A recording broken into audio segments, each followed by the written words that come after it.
Hello, everybody, and welcome to the Baka Podcast.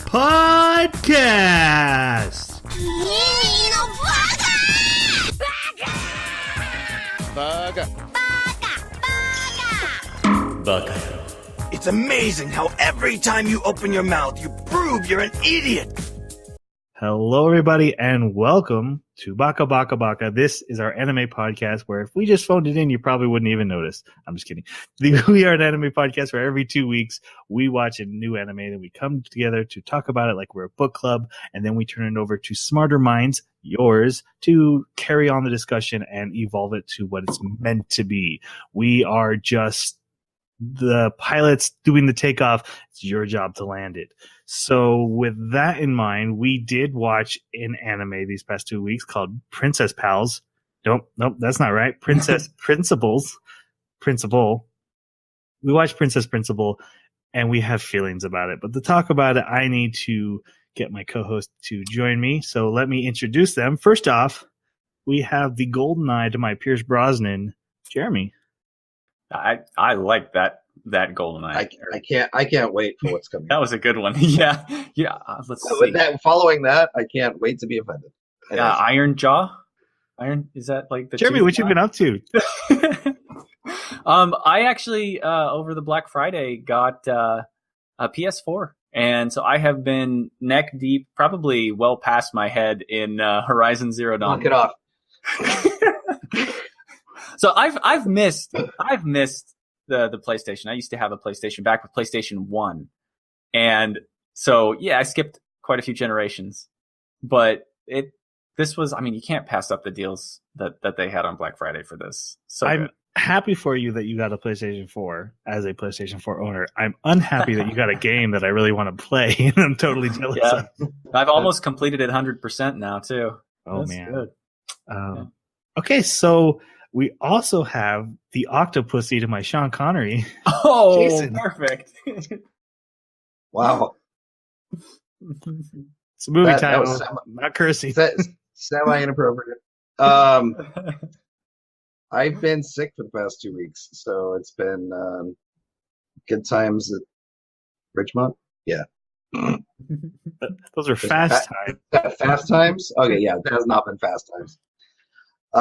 Just been playing 7 Days to Die and playing an excellent mode on Heroes of the Storm, where we got our teeth kicked in for roughly 4 hours straight. It was so much fun, though. Something like PvE horde modes. Gotta love them. And my name is Troy, and I found a TV series on Netflix these past 2 weeks called Gallivant, and I wish someone had told me when it was airing because it's been canceled now. And it is a fantasy sitcom musical, and it's fantastic. It's just glorious. If those words interest you, you will love it. If they don't, yeah, I'm never going to sell you on it. So it is what it is. Great story. You guys actually, we were playing the game today, and it was in the background. People were singing. That was Gallivant. That's what that was? Yeah. Oh, okay. Okay, just a little setup for it, though. You check all the boxes of things I would not watch. See, you got 2 out of 3 for me. I don't know about musical. The opening episode, he has his girlfriend, he's in love, they're gonna get married, and then the king comes and he sees her and he captures her to get married, and so the hero rides off. This is all first episode, gets to the castle, he's like, I've come to save you. She's like, yeah, I'm gonna be a queen. That's totally awesome. You need to go. Oh. And that's just the that kind I can get behind. That's pretty funny. it twists That's the good. fantasy tropes really good, and it's very silly, and the music is pretty good. It's the kind of stuff my family gets into, so we've been singing the songs all week. Yeah, I heard that too. Yeah, let's carry on with talking about this anime, Princess Principal. It was written by Ichiro Okochi, who wrote Code Geass. And that's really important because when I was watching this, I kept thinking about Code Geass and comparing it to it without knowing who the writer was. And I'm going to bring that up in our discussion, I'm sure. The studio is 3 Hertz Studio. They are responsible for both Dimension W and Flip Flappers. Okay. Animation of this one was beautiful. Like the details were excellent. Like I really enjoyed the animation. Well, I mean, I gotta say the animation was great in both the other titles, which we've also watched. And the opening title, I watched every single one. It was so good. Yeah, we're Like, gonna get there. We have a section to talk about that. Remember? Right, man. It's my anime. Leave me alone. Okay, we're gonna reshuffle things. You already started because I want to talk about that opening too. Yeah, the opening was great, guys. I watched it every single time. It's probably my favorite thing about this anime. I would have to agree. The song wasn't. Yeah, the song wasn't like blow your mind. I'm gonna put this on my list to watch or listen to every single day. But it was fun. Yeah, and the animation was just fantastic. I really enjoyed it. Something about women driving a car off a cliff to catch a princess with that music blaring in the background was awesome. I don't think I'd put the song like into my regular playlist, but I could watch this opening a few times even after we are done with the anime. It was pretty cool, and it was English lyrics, so you know I could understand what's going on, and they kind of fit with what's going on in the intro. As for the outro, I think I skipped it nearly every time. Totally I watched it once. No. Watched it once, made sure there was nothing at the end credits, realized exactly. Okay, this anime's not going to do that. I don't need just never bothered. Yep. Okay, so let's now go to what we should have been talking about, our spoiler-free review. So if anyone hasn't watched this yet and they want to know if is it worth going to press play before they listen to us talk about it, this is that part. Jason is the one who chose this anime, so he's going to go first. I did not like it as much as I was hoping I would like it. The trailer I saw and a couple of the reviews that I saw made it feel like it was going to be a good spy anime. In fact, the first 3 episodes hooked me. They were fantastic. And it fell off really hard. And so I have mixed feelings about it, but mostly negative. How about you, Jeremy? I basically the same idea. It really fell off. If you're looking for a spy anime, you know, enjoy the first half, but don't expect it to stick a landing. So I don't know if I can really recommend it except for maybe some just casual, relaxing, lighthearted view towards spies. Yeah. I'm having a really hard time with this one because I actually think this is probably actually a good anime when you get down to its nuts and bolts. But I'm with you guys and not super enjoying the ending. It didn't live up to what I thought the opening episodes set up. And that was kind of disappointing. Now they obviously set it up for a second season. Maybe that was the problem. Maybe they're like, oh, we were going to go this far and now we have a whole nother season. We have to wait. But there are some really good spy episodes in here, and there's some really bad fluffy stuff in this. And in our discussion, we're going to talk about like how dark should an anime go, because we've watched some really dark ones lately that we always love. And I kind of want to point that out, but yeah, at the end of the day, my teenage daughters loved it. They were absolutely adoring every part of it. Even the end, they were okay with the end. Yeah, but they like fluffy stuff like that. So, I think it's worth checking out if you're into the kind of thing, especially if you like spy anime. I think this is more flavorful than most spy animes. I think that's worth saying. This is more adventure than it is spy. I think that's that's the problem. You nailed it on the head, Troy. First 3 episodes set it up excellently, and then it turned into an adventure anime and never delivered on the promises of the first 3 episodes. Okay. I think it's still kind of seeded in a little bit here and there, little spy moments, but yeah, for the most part, I completely agree. Okay. Well, we're definitely going to get into deeper analysis of that. So if you want to know that and have already watched it, stick around because we are about to go to our spoiler section. From here on out, everything we say will be a spoiler. So if you have not seen it, if there's your fair warning. How do we? Okay, so to be completely honest, some of these plot lines can't come at you fast and quick, and they're deep, and then they're not super important, so they don't bring it up a lot. We're dealing with a world where London has separated into two factions. There's the royal side and the riches, and then the Commonwealth. And they've because they were the number one country. They had a super powerful air force, and very steampunk world. Yeah, right? steampunk 1900s, like early 1900s. Yeah, steampunk Victorian. I want to talk about that a little bit. The one thing I kept thinking is like, are they trying to cram too much into this anime? Are they trying to hit every checkbox? Like, okay, steampunk, Victorian, lolly girls, spies, gunplay, magic powers. Like, their setup was perfect. You think so? I think so. I think their setting was brilliant. I think it provided the perfect world for this type of spy organization to exist in, and also their goals and their directives. I don't think they capitalized enough on the setting. I don't think they brought it forward and let us enjoy the flavor of the setting enough. But the setting was set up perfectly for it. Yeah. I think it had the right things in it. I just wanted to see more of it. Yeah. Okay. I kept having that thought, like maybe there's just too many things worth trying to throw in this. A ninja, but like I said before, I've looked at a lot of different spy animes for this podcast, and every time I'm like, that looks so dry and dull, and dry is the only word I have for it. Whereas this was like, hey, it's steampunk and Victorian, and people are flying, and there's engine cars and a ninja. I'm like, all right, that's got some interesting things, some spice to the mix. I'll bite. Well, the Cavabite ball or Cavorite?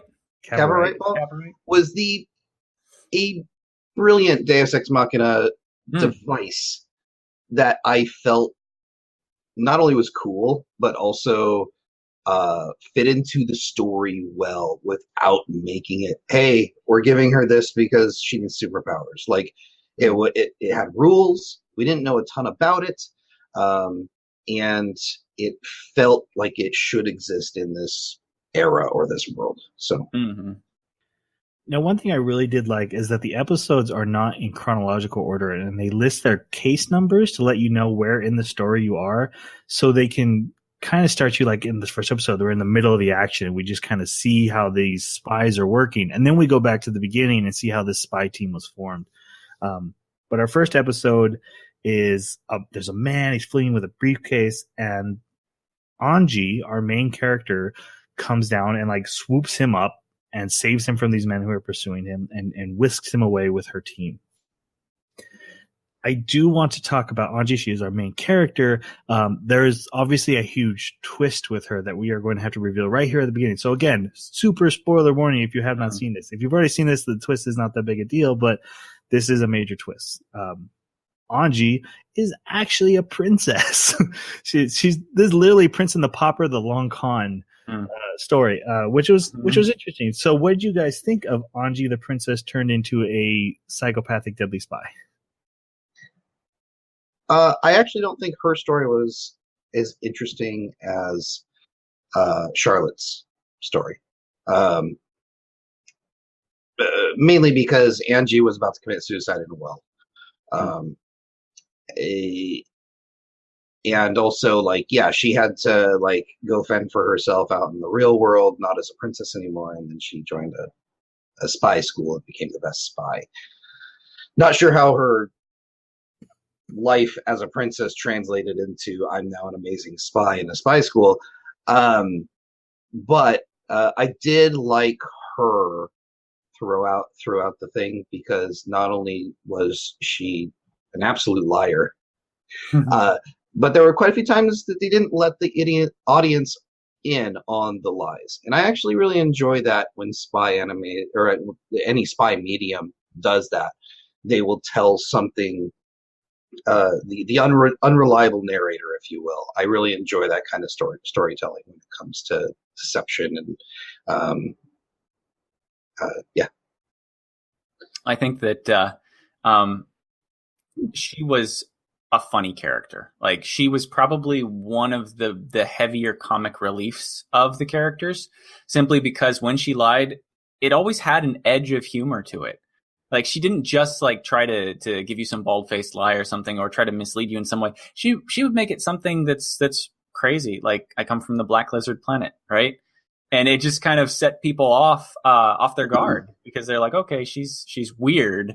There's something wrong with her. I actually think that her success is clearly attributed entirely to the power of friendship and her desire to get back to Charlotte, her dear friend. So that is true. That's her drive. I will say she was a highly educated princess. She was a master pianist. She could ride horses. She had all these other skills. She was starting to be, but she wasn't a master yet. Yeah, but she was previously more trained than most people who are showing up at the school would be from the Commonwealth. Yeah. Okay, so what I really liked about her was that lying aspect. That's such a character quirk of her. I haven't seen that before, and it was very interesting. And the most interesting part about it is the character we are presented with 90% of the story isn't even the real Anji.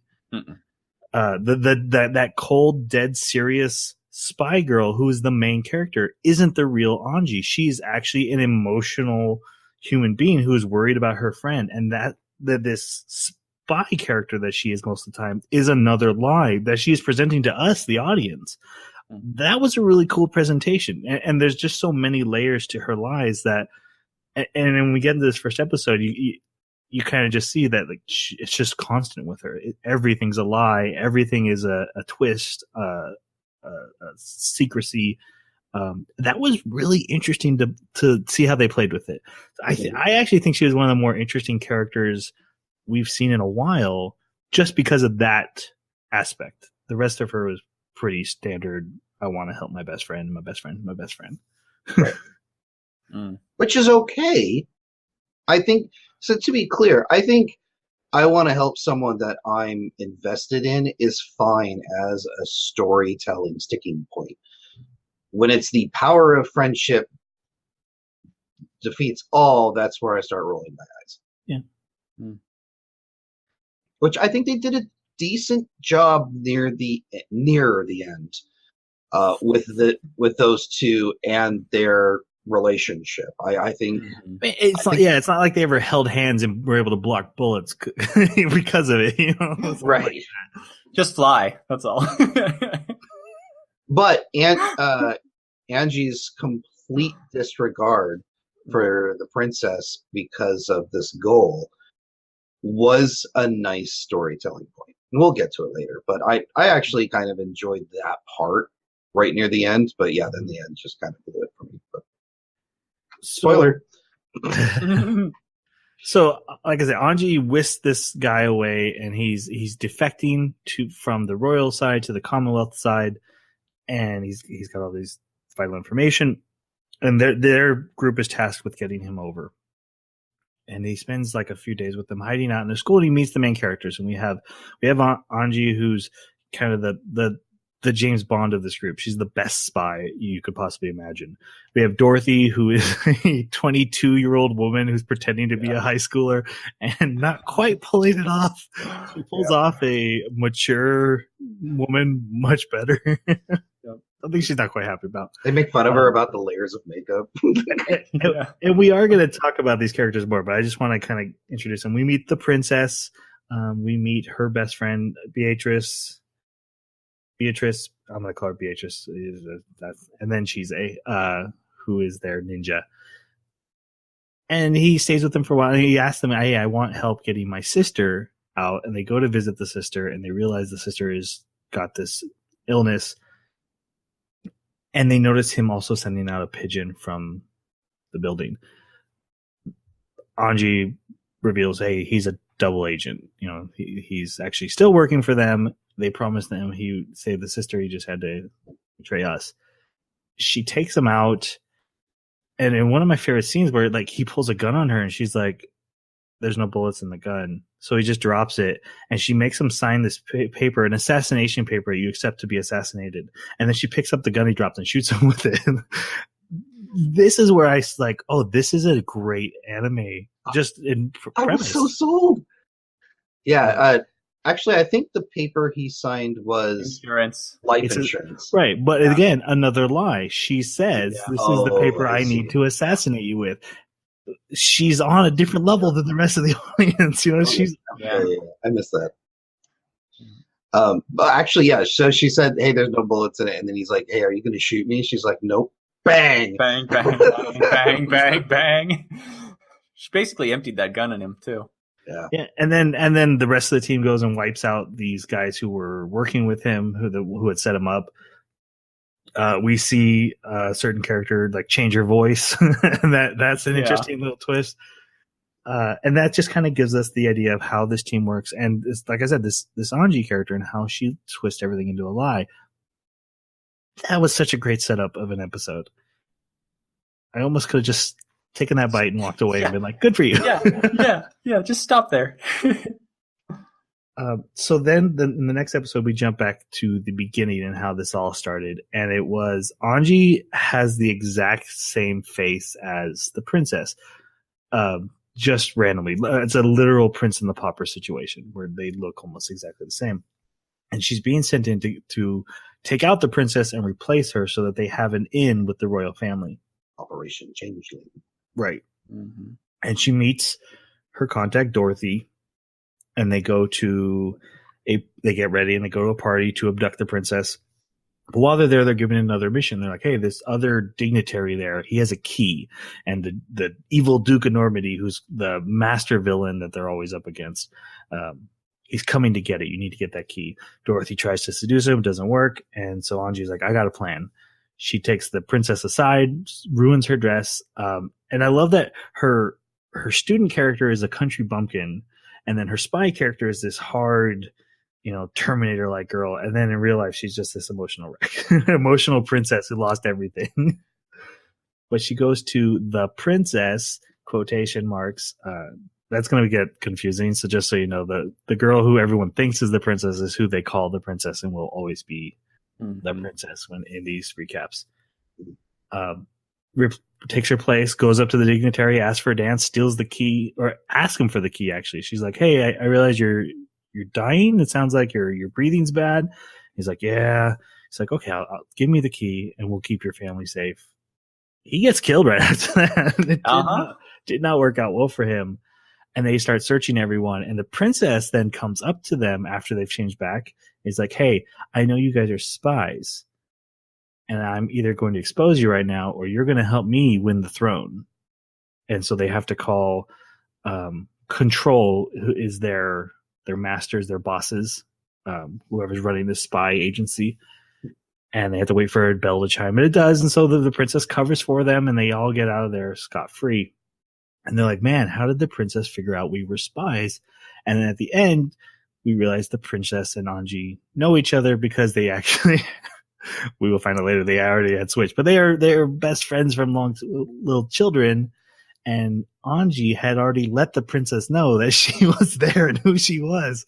Yep. This was 2 episodes in a row that the end twist, made my jaw drop, and I'm like, oh yeah, I am ready for this. Let's go.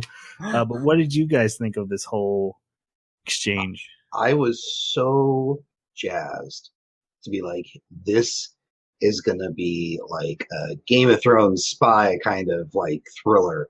Like we've got twist after twist. We don't know who's gonna die.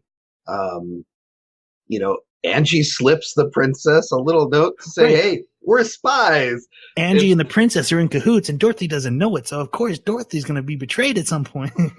Yeah, like the set, like I said at the beginning. These first 3 episodes just sold me on this so hard, and yeah, this was another really well done episode. I thought it was pretty cool. I'm not a huge fan of spy and intrigue shows, anyways, so it didn't really hit the spot for me. But it was interesting up to this point. It's shortly after this I started getting the whole like, oh, this is going to be a friendship show vibe. And I was like, I hope this fades. What was the anime we watched about the Moonshiners and the guy who goes 91 Days? 91 days. I thought we were getting another 91 days, but with lolly girls and steampunk. And I'm like, yeah. But I can see why, I mean, with those same flavors, again, that's not really Jeremy's cup of tea. Yeah. In reality, this show felt like it was written by like 3 different guys. Yeah, it didn't feel like the same show. It kept changing, and especially, again, the last 2 episodes. I want to curse. I appreciate that you don't. Well, what did you guys think of the character of the princess? At this point in the anime, I didn't think she was all that great. Like, I did like the premise of, hey, because she goes, you guys are going to help me become queen. And they're like, become queen? You're like 4th in line. She's like, yeah, I know. You're going to help me become first. I was like, yes, that's awesome. Let's assassinate her whole family. Not only does she have unimaginable ambition, but she's going to leverage her power here.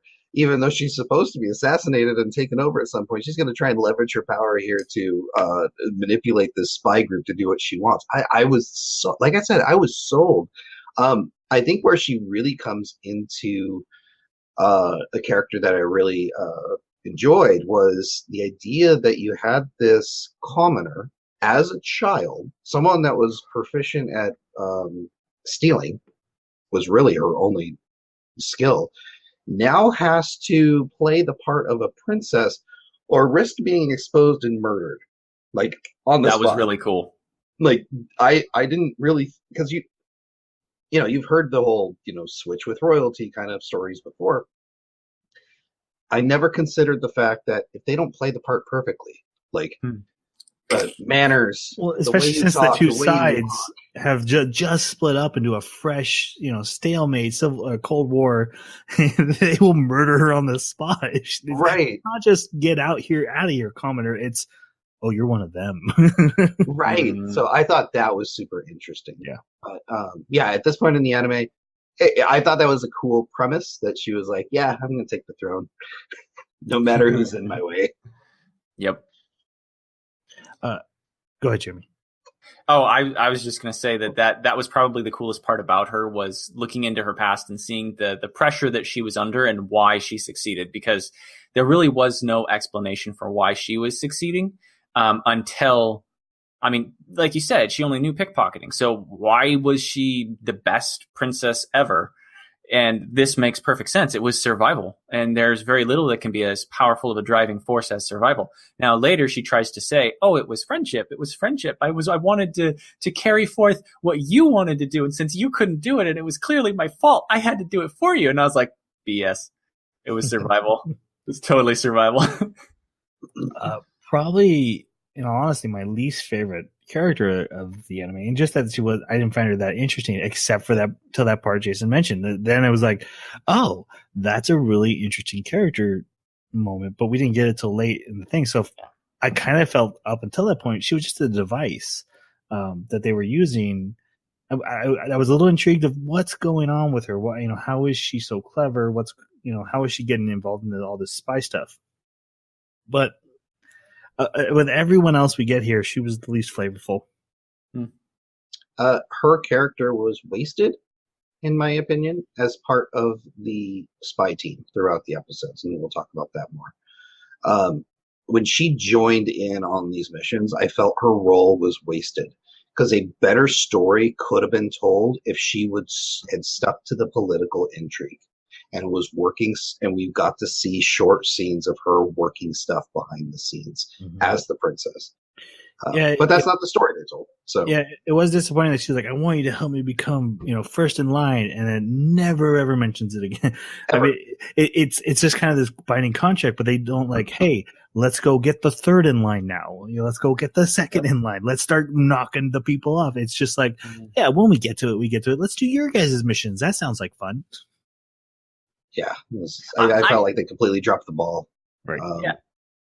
I don't even think that she necessarily was up for killing him. I don't know. I don't get the vibe from her that she is Not the at the kind end. that can execute. I get the sense that she's more like, well, maybe there's some kind of scandal or something we can unveil about how corrupt they are and that they can't possibly be on the throne because they're no longer suited for it or something. I just kind of expected that from the type of character that she was. She didn't have the guts to be able to order a kill on any of them. So I just didn't. She had the opportunity to take the first one out. Yeah, there you go. Right? Like, so and she's like, no.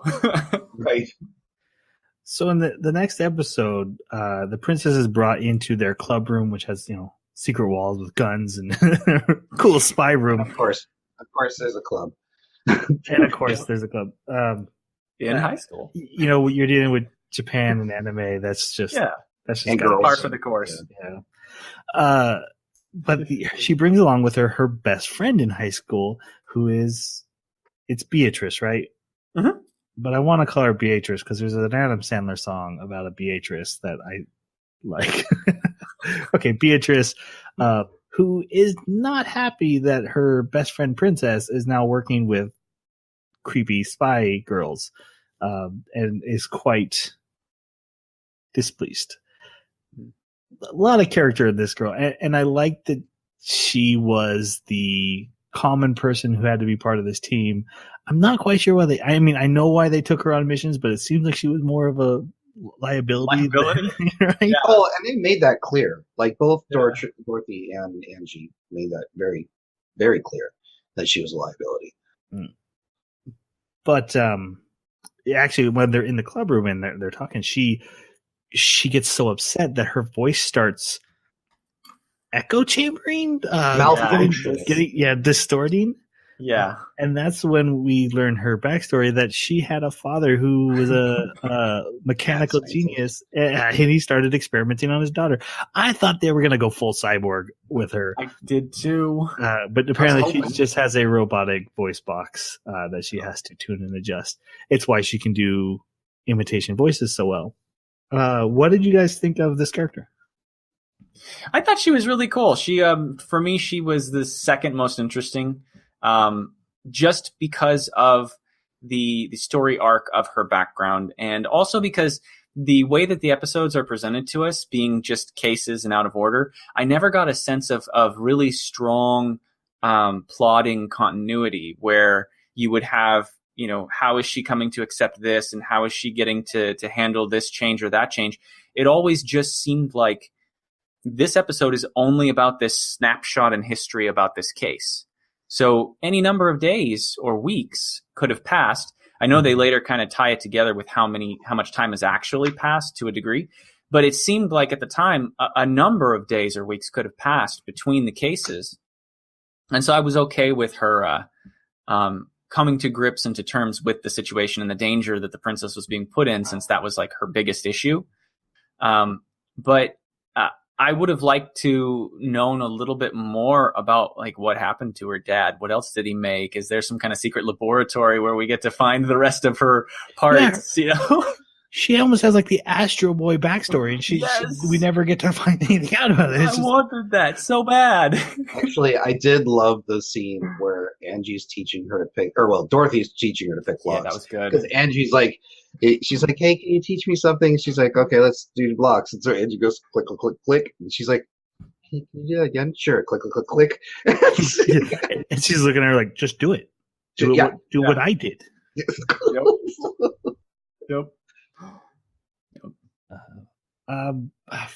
I liked her. She was the sunny disposition, and I'm fine with, especially if you're going to go for a dark anime, you should have a character that's a bright spot of hope to get your viewers through. There should be something like that. Also, in the intro, when her eyes are closed as they're flying off the cliff, is very sweet. It's great because it starts off with, here's Dorothy like really enjoying flying off a cliff. Like she's smiling. And here's Chisei just kind of, analyzing the situation. And then here's Beatrice just in tears. Yeah. That was so great. Okay.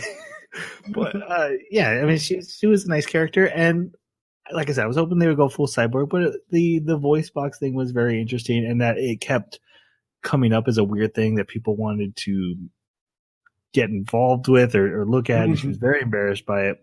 Yeah. And she's also she's the heart of the group, and Yes. every group needs that. I think she fit well because she kind of brought the whole like it kind of grounded the group. Like you've got this super spy, and then you've got super spy B, and then you've got I'm a princess that can do amazing things, and I've got a ninja. And then she's just like, yeah, I'm just a normal girl that happens to have a weird box. You guys are crazy. Like, I did like that grounding of the character. Right? In a way, she is the audience. Yeah. Right. Yeah. I think my only complaint about her is not understanding the princess's side of this relationship. We see how the princess and Anji feel about each other, best friends, we gotta save each other. And yet she has this other best friend who would die for her and never even hardly bothers with her at all. The entire anime. She's totally, I don't know if she's there as a tool for the princess or why the princess has got this like a servant for the princess. Although their introduction seemed to just be when they were in school and she discovered that Beatrice had a voice problem and she was there to comfort her while everybody else was making fun of her. So it was a weird, I agree with you. It's a really weird situation. To me, it almost seemed like that relationship was just ignored. Yeah. Yeah, absolutely. Yeah. So speaking of her, she gets her big mission intro in the third episode, which is labeled as the second case. They are tasked to go to the Air Force, the Royal Air Force, and steal some plates. Guessing for making money? Yes, they were specifically currency plates. Okay. I paid attention. I couldn't even remember what they were there for. No, it was for the other government. They were going to try and crash their economy. It was Commonwealth plates. Yeah. Or no, it would be Albion plates because the Commonwealth are the spies. Okay. Is that who the Royals called Albion? Is that what they're called? I missed that. I loved that because two games my favorite, Genesia and Albion. No. They were Commonwealth plates because Albion's scheme, they stole them and put them in the airship, and their scheme was to try and crash the Commonwealth's economy. Okay. Yeah. I don't know why I remember that point so well, but yeah, I don't know how that would work logically, but okay. I'm glad he did. So Dorothy's going to cause a distraction while Anji sneaks aboard the ship. The princess is also a distraction. She helps them get on because she's because she could legitimately be there. So Beatrice is watching Anji like, I'm watching you, and messes up the mission and gets them both like sucked into a water tank, or it could be in. So Anji was supposed to go in there, and she's got a rebreather. But Beatrice, she got pulled in. And Anji ends up saving her, but I'm not sure what they felt. I'm assuming it was water. They never came out and said like we smell like gas. But with hydrogen airships in a fantastical world, I don't know what we're dealing with. Cold fusion. Basically, Anji gives her a choice. She's like, you can now help with the mission, or you can stay here and die, because this is happening. And we get to see more of Anji's great spying powers. She's able to sneak around the ship and locate where these plates are by hacking into the comm lines and listening to all of them at the same time. It's steampunk hacking. It's steampunk hacking. She just plugs all the different headsets in and listens to them at the same time, laying on the counter. Didn't she have a device that like activated them all and put them on a loudspeaker? No. It was just a bunch of headsets on them. She just plugged them all in, laid them on the table. So she has this magic ball that when she activates, it undoes gravity on her. I'm guessing the same thing that's in the airships. But it's on small scale. Mm-hmm. So she uses that to go outside. She's going to fly outside and get to the things. And a storm hits and she gets knocked out, which not only alerts the Albion soldiers that she's hanging outside. Yeah, they actually see her. It starts overheating the ball so that it's only got not much use left. So actually, it's not the storm that did that. The ball is it automatically generates a lot of heat. Right. There's other scenes where you can see the ball, like it just keeps getting hotter and hotter. So she And has she to throws flick it it in a on and cooler. flick it off and keep it in a cooler and stuff. Yeah. So yeah, however long she was knocked out, it was just too long and it overheated. Right. Because they show it like boiling and starting to crack. But because she left it on when she got knocked out. Exactly. Yeah. She eventually wakes up and like dodges a ton of gunfire to make to the room she's supposed to get into. Beatrice follows behind eventually and finds her injured. She took out the guy. She got the plates, but she's injured. She's like, hey, you just need to grab the plates and go. Don't worry about me. And all the guards are coming outside, and Beatrice is able to use her voice to mimic the commander and tell them all, hey, leave. And which works out. And then they parachute together down with the plates and missions success. And that's when she's kind of officially now part of this team. And every girl kind of gets their own episode just to see what they're about, which makes sense on a team like this. But this wasn't one of the best ones. It was just kind of okay for me. Yeah. I started to get concerned. I kind of liked it. Angie got injured. There was some real danger to it. I didn't like that she was able to dodge all that gunfire. That was a little perplexing. But overall, the story seemed legit. I mean, we have the princess pulling cover for them infiltrating and completing a spy mission. Like, I was okay with this one, but it started to tick the I'm worried box. I think that my favorite part was just finding out that she had that voice box and being like, oh, they're going to have like sick experiments on kids. Yeah, this is going to go dark. Yep, this is going to be great. And then, we're falling and becoming best friends because we've succeeded at mission by the end. Which we are friends. Love that line. And it comes up a few times. Okay, so the next one is Case 9 in the next episode, and I'm a little confused because they're inventing a Korovite ball, but apparently those are already invented because our main characters have them. So one side has them, the other one doesn't. Yeah, so Albion they finally managed to miniaturize their technology, and so the Commonwealth is like, no, you can't have this. Okay. Weird that the people with no money are scientifically advanced. Huh? I'm pretty sure that's never worked for me in like StarCraft. Right. Mine more minerals. So yes. The Princess Principal team, as they are called by Control, are tasked with retrieving this prototype, and the princess is their in because, hey, what do you know? There's a ball going on. A lot of these missions center around, hey, there's a ball going on, and we need to go there, and the princess will get us in. And so they're at this mining facility, but there's a ball. There's a ball at it with an underground lab where this device will be. Okay, I have to admit, this had my favorite scene. I forgot about this. This was my favorite scene in the whole anime, and this was when the girls are all in their ball gowns, and it is Dorothy, Angie, and Beatrice, and they are trying to tiptoe, scamper, run off to their mission, and they start at the end of the screen, and they're like running towards you, and they're all holding their ball gowns up, like running, and you're like, yeah, that's spies. That's that's how I always imagine spies. I wanted to make a GIF. I was just trying to make a GIF, but it just didn't work right. It kept cutting it off in half, but it deserves it. It's really good. When spies have to run in ball gowns, what do you expect? That's what they do. Blue, red, and yellow, I think. So one important thing that happens in this is that Chise is left behind with the princess, and it's clearly starting to affect her. She doesn't like that she's always left behind.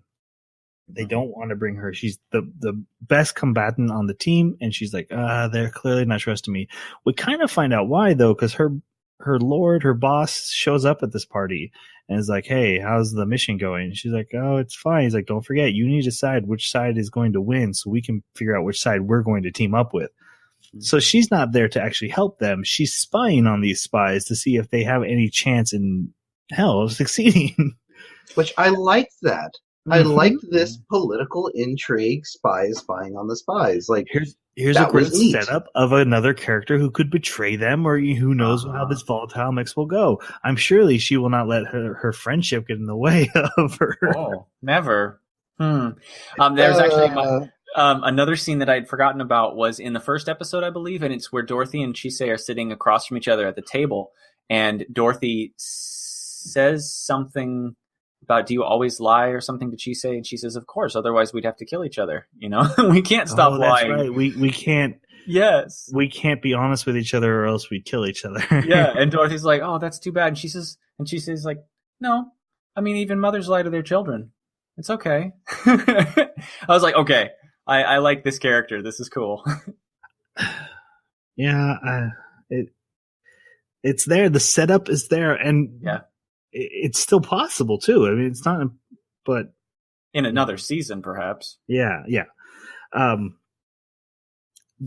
Basically, Anji makes it to this where the secret facility was, and it's empty after everyone helps her get there. But I did like her investigating it and activating her Corvite to have the Corvite dust like spread around and show the shape of everything that was in that room. It was very Batman-ish. Mhm. I like that. I'm a little shocked that the way she activated it was by shooting it with her gun. Like, I mean, it's clearly a very delicate device in there. And obviously not explosive, so. No, not explosive. Anji knows what she's doing, man. Apparently, yeah. She's the best spy ever. I think it's a storyboard where they're like, "What looks cool? That looks cool. Let's do that." Just shoot the stinking thing. Look, when I saw this, I was like, very Batman of you. Good for you. Yeah. They end up realizing that the lab is being moved and the researchers are being moved. So she grabs the girls, signals them. They all get in the super cool car and they drive off. And they jump on a boat. When they get on the boat, they're like, "Okay, Chise, princess, you stay here." Chise's like, "No, I am going on this mission." Has a little freak out. And the princess steps up. Princess, who's always the settles issues character, says, "You know what? She's right. We're all going." And they're like, whoa, you're like the most important thing we have going. You're our tool. We need you. You're our key. No, I'm going to go. So Dorothy lets her. And so they jump on this boat and they not only get the prototype, they save the spy that was informing for them, and they get all the researchers and abduct them. So a very successful mission for them. And this is where it lost me. Yeah. Because they won? It's because too many times in a row, not only are they too perfect, they always complete their mission without a hitch, and there's never any collateral. And so when I heard that they won the mission, I was like, okay, we're learning more about the characters. Fine. They also saved the researchers. Oh, they also saved the spy. Oh, also they got all this other stuff. It's like they can't lose. There's no danger anymore. Like, I don't have to fear for any of these characters anymore. This is now an adventure anime. This is no longer spy. There's nothing to lose in watching this now. That's very interesting. I didn't think of it that way. I just kept hearing friendship stuff too much. And so for me, that just was dulling the whole thing. Really trying to look past the friendship stuff, because that's a common thing, especially in an all-girl anime, which I'm fine with, especially since I picked it and I had to kind of grin and bear it. Yeah. But no, it's when they not only beat this mission with 2 amateurs on their team and an unfamiliar party member, but they did it with flying colors and no one got hurt. It was just like, what can they not do? So I guess for me, you probably ended up being right in the long run, is both with the friendship stuff and the perfect mission is that they were setting them up for failure. Like, we're showing how good these guys are and that they think they're close and that they can, trust each other. And then this is all going to go bad and it's all going to go sour. But they did that in the last mission. Tear them apart. They did that. It's still episode 4 though. And so I guess I just thought we were still just setting them up. Okay. But for me, this is where it lost me. What is this episode? Episode 5, we go back in time I forgot to write the case number, but it is definitely earlier because this is how they met Chise.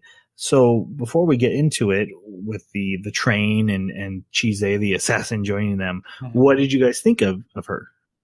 So I actually really liked this character a lot. This is my favorite character out of the group.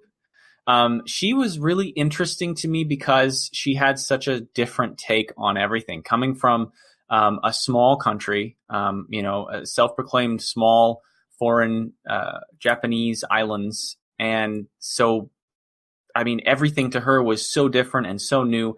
And yet she was always trying to find a use or get some level of appreciation for the things that were important to her in the way that she had grown up. So like there was one of the episodes where they needed to know something, and she's like, I can do it by like reading the tea leaves or something. I can't remember what she called it, but she was sitting in the car and she was like trying to do some kind of numerology or something in order to solve their problem as they're all driving down. And there were just numerous moments like that where she would do something that in the scene, it was just so off the wall and so out of place. And the character was very introspective. And in this episode, especially, we're going to find out just how difficult of a situation she's put in. And I think, for me, that made her the most interesting, to see how she handled it and to wonder what kind of person is she that she's capable of doing what she does. I did like, there were two of my favorite scenes with her, where Beatrice wakes up to this god awful smell, which reminded me of Food Wars. Yes. And she's like, "Oh, this amazing thing that's been rotting here for the past 4 days." And it's delicious. It's delicious. And then the other, oh shoot, well, lost the other one. But anyways, she was all right. I think there were. Oh, that was it. Her enviousness of Dorothy and going, well, I'm not there yet. That was hilarious. I don't have those assets yet. But I'm a samurai, or I'm a ninja that can block bullets with my sword. Yep. Didn't buy it. I thought it kind of fit with the Cavorite. They were clearly trying to make this unreal. Yeah, I guess But they had a level of realism throughout the entire anime that this didn't fit. It's true. Me. She also jumped like across a train like this. She just done some crazy stunts up. I think she made a car flip over her at one point. Oh yeah. And she was taking blows from this the guy that we're going to get into. Like she was able to, like, I understand expert level swordsmanship, but anime, I think, is the answer to those. Which bugged me. But besides that, her personality was good. I mean, I think they did a good job of portraying a foreigner in an odd situation, spying on her friends, or her newfound friends. Mm-hmm. To me, it was just very much this is another way of showing you what kind of anime this is. It's not really to be taken that as seriously or as heavily as you might want to. And it's I think going to be 91 days. That is the problem with this whole anime, is the first 3 episodes set it up as if it was going to be. Mm-hmm. So for me, she is a very likable character. I liked her a lot. Yeah, I did too. I like the addition to a team of someone who's actually a really bad spy, but really good at something else. Because she's constantly drawing attention to herself. She has no idea what subtlety is. And Anji has a big issue with her. Like, you just not scream at every person that offends you in some way. That's not important. We have a mission. We don't need to duel them right now. Right. Yes. And I like that about her. I kind of was empathetic with her frustration of not going to be able to do a lot, because I'm like, we should have her around more often. Like, she should be doing more, guys. She's really strong. Mm-hmm. And then in one of her episodes where she gets to fight was just like one of the worst episodes to me, and so it just, I feel like she wasn't properly utilized. I think is my final thing. So in her episode, the princess is escorting a Japanese official to sign a treaty with the Duke of Normandy for the royal side. And an assassin is coming to get him, and the Commonwealth wants to change his mind. Is that, am I got that right? The princess wants to get him to, hey, don't sign with them, sign with the Commonwealth. And Japan says because of their Air Force, we're not a powerful nation in this world compared to them. So they're looking for someone to got to find the strongest horse to ride. Right. Very much. But an assassin is coming for him. Chise shows up and they think she's the assassin. They start fighting her, and the guards rush in like, no, that's not her. She's on our side. And so Princess assigns Anji and Chise to work together to go find the assassin. He doesn't make it that hard. First, we have one of the guards betray them with a suicide bomb that actually splits the train in half, leaving Dorothy, Chise, and Anji behind, while another train full of the assassins pulls up beside them and starts attacking. This was a cool setup. Yeah, I liked it. Yeah, you can't do a steampunk story without a train. With a harpoon? It's true. I really like the scene that when Anji and Chise decided to work together and they use the float ball and like throw each other so they just fly across the countryside. That was really cool. Reach the train. Using like, you use your fighting techniques and I'll use my not caring about gravity anymore. And we'll just teamwork. They managed to get to the assassin train. They take out a lot of the assassins, and then Chise has to fight this assassin guy named Todo Jubei, who she's like, yeah, he killed my father, and I hate this guy. And she starts having a big battle with Angie, and the princess have to stop the trains at the same time because the tracks, of course, are going to intersect. Which I don't know if the assassins thought that through very well. Probably a redundancy plan on their part, or they intended to completely stop one of the trains. I don't know. But because they're harpooned together, you can't stop one, or it'll throw the other. Cut the line, maybe only option. And I want to know what that line was made of to be able to hold two locomotives together. Oh yeah, that's a good question.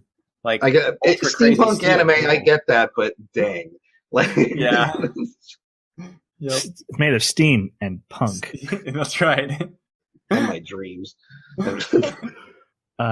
Chise wins her fight and manages to slay the assassin, and we find out then that it's her father, which you could kind of see coming. Mm-hmm. It wasn't a total surprise. A little bit of a Skywalker story. Right. Exactly. If you've seen Star Wars, you're already primed for this. There was a very touching moment though at the end of the episode, because halfway through the episode they found like this hurt child at a train station, and she's like, my father taught me this chant, and she, it's like owie owie, go away, something like that. And then at the end she's standing at the grave of her father, and everyone's like, you okay? She's like, yeah, who cares? I killed him. I got the guy. And they leave, and she starts. My father died a long time ago. Yeah, she starts saying owie owie, go away, and then crying, and is like, Father, why isn't it working? That was good. That was well done. That was really good. That was very good writing. This was a good episode. I thought it wasn't like the most spy-ish episode. It was really just a big train steampunk battle. But yeah, it was a big fight. I still liked it. Yeah, absolutely. Yeah. This is probably one of my favorite episodes.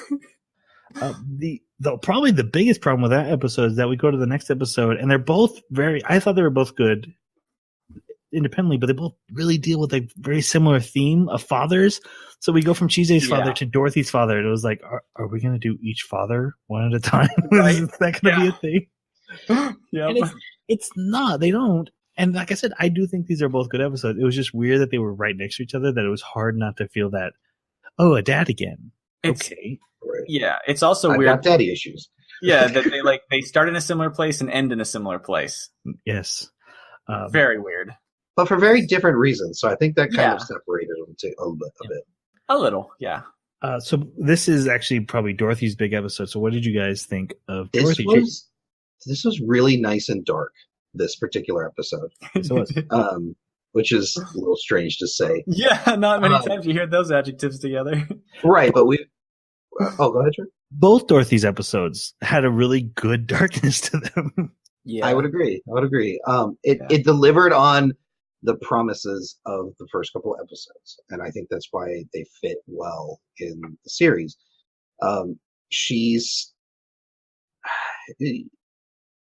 It was really it's like Control saw a situation where they needed an insider, and it forced her to go back to her abusive dad, And her abusive dad didn't used to be abusive, and he lost his hand, and he began like there was so much to unpack in this episode that they were able to fit into 20 minutes, and I loved it. It was brilliant writing, just like the last episode, except instead of this huge battle, it was more of the intrigue and the drama of like being a spy, but having this emotional baggage.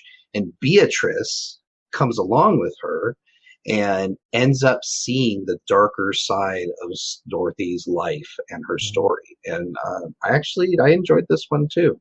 I thought it ended a little predictably, but I think they didn't have anywhere else to go with it once they did the setup. So what did you think of Dorothy? I thought this gave a lot of depth to her character, and I became more attached to her character. Yeah, absolutely. As soon as I saw her history, I was like, oh, there's so much more to Dorothy. She's not just a set of assets. You know, she's large assets that she's always playing with. She's a really interesting character that has this horrible origin story, and yeah, it made her very interesting and a lot more real. And up to this point, to me, she just kind of seemed like decoration for the rest of the team. Yeah, she didn't really stand out as that important to me.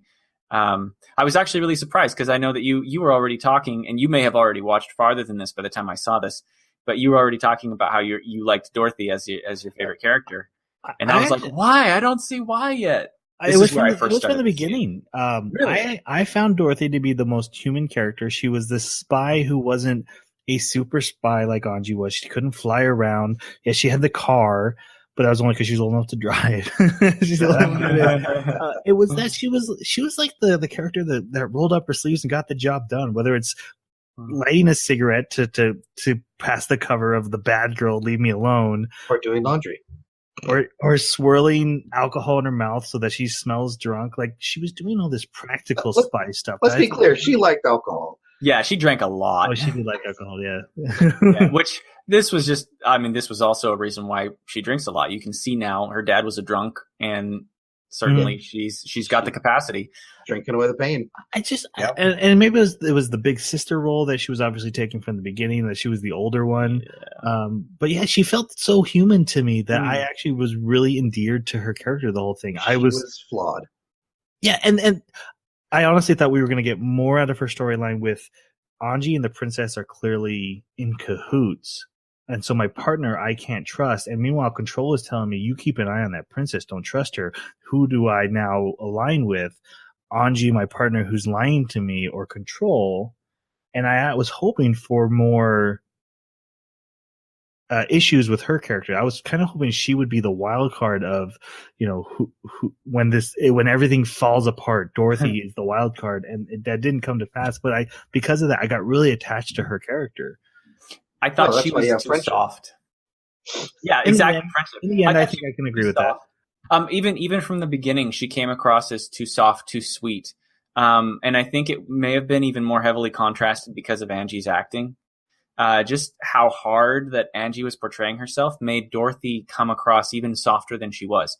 So in those scenes where she was talking to Control and everything, you could see the doubt in her that, she really didn't want the princess to be the bad guy. Not saying that she would have needed to want it, but at the end, when she was convinced that the princess was trustworthy, she says, see, she's in the clear. And Control says, oh, no, if just because she's in the clear for the moment doesn't mean she'll always be in the clear. She's gray, not white.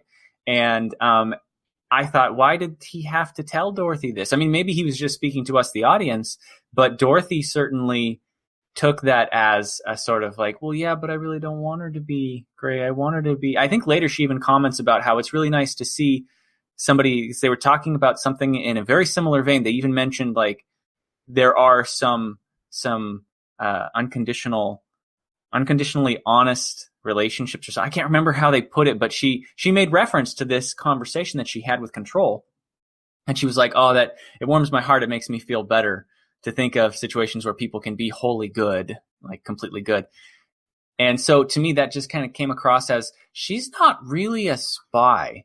Like she's a spy in some of her capabilities and how she handles the situation, but when it really comes down to it, she's not a loyal, trustworthy spy that's going to execute her mission. So I actually agree pretty much with everything Jeremy said, but I think it's what makes me like her versus where it makes him see her as soft. But again, it was with the expectation that would create controversy, and when the darkness and things start falling apart, that she would get torn apart by it. I was like, oh, is Dorothy going to die in this? Please don't die, Dorothy. And then it's not even a risk. So whatever. Yeah, there's, the intro, like when you guys are talking about them flying off the side of the hill in their car and they're all kind of falling, the way that they present it, Angie like grabs the princess and then turns around and points her gun back towards the other three that are falling towards them. And so I was thinking the whole time, I was like, okay, so is that like some kind of, are they preparing us? Yeah, exactly. Thank you. Some kind of foreshadowing that this team is going to have a major schism and Angie is going to have to defend the princess against their attempts to kill her. And yeah, never materializes. And I didn't. Just so you know, that would have been a great anime. It would have. Yep. Okay, so the Dorothy episode, basically she's told that there's a dead body with a cipher hidden on it, and the only person who knows who that body is going to be is a man at the morgue, and it happens to be Dorothy's father. And so her and Beatrice go to work at the morgue, and what's crazy, it's crazy that these girls are undercover, but they're also like, hey, go talk to people who know you and will call you out by name. I know all of them. Like they bad spy. I didn't like how they handled names in this because, you know, they had agents A, B, C, D. I mean, that's Angie, Beatrice, Holy Charlotte, Christ. Dorothy. Right. All of them were letters, and so they even called them in the first episode. They're like Agent A, Agent D, Zelda Z, Agent Z, and then like Control is L, and I'm like, okay, they're doing the whole like M and 007 thing, and I was okay with it a little bit, but then when they actually used those names and names that started with that letter, like openly in missions, out of missions, at all times, they are that person. I'm like, oh God.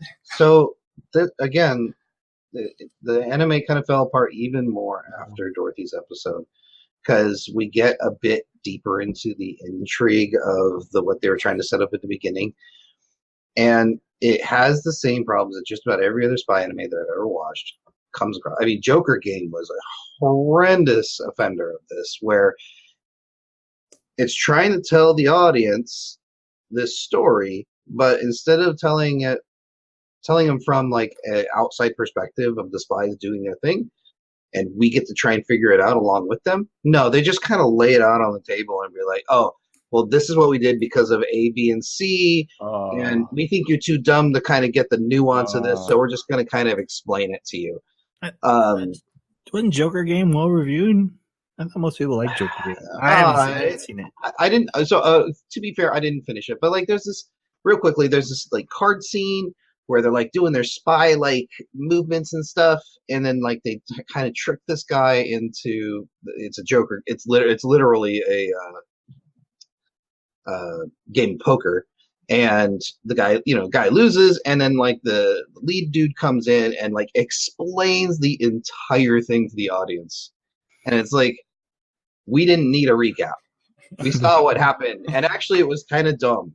Like, it would have been neat if like the new guy had won and everyone was like, yep, good job guys, and then like we're just like, what?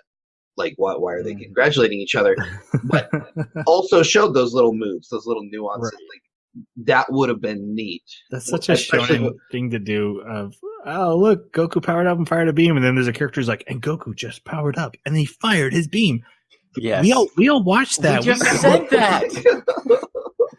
The Joker I want to see is the one in Batman Ninja. I have yet to see the trailer for that. Oh, you're missing out, man. It's good. Okay, back to Dorothy's adventure. Basically, after working at this thing, and her father embarrassing, and wow, that's going to be an issue. Embarrassing. I'm embarrassed myself right now.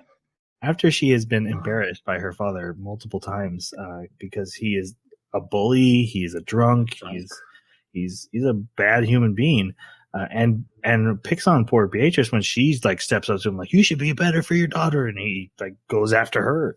I did not see that coming, where he picks her up and he starts fiddling with her throat device. I'm like, that's so intrusive. Oh. With his weird metal fingers. Yeah, he's not even using his hand. He's using his claws.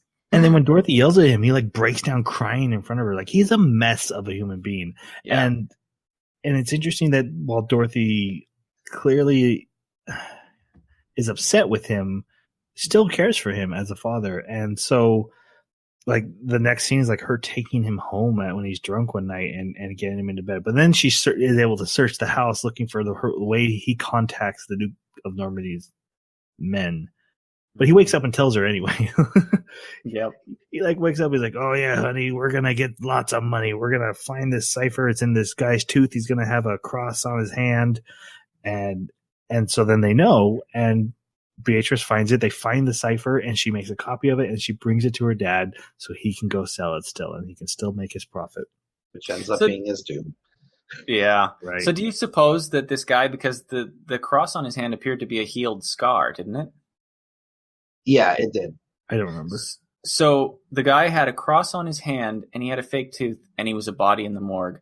I wonder how long they prepared this guy for this mission. This is so bad. Well, I have a feeling he was probably a soldier or undercover guy of some kind that had happened to get a scar in combat at one point. And he may have been doing something else on his way to deliver this cipher, and he got killed. It's possible. It seemed to me like the cross might have been a way to identify him intentionally. Which would have been horrible. Right.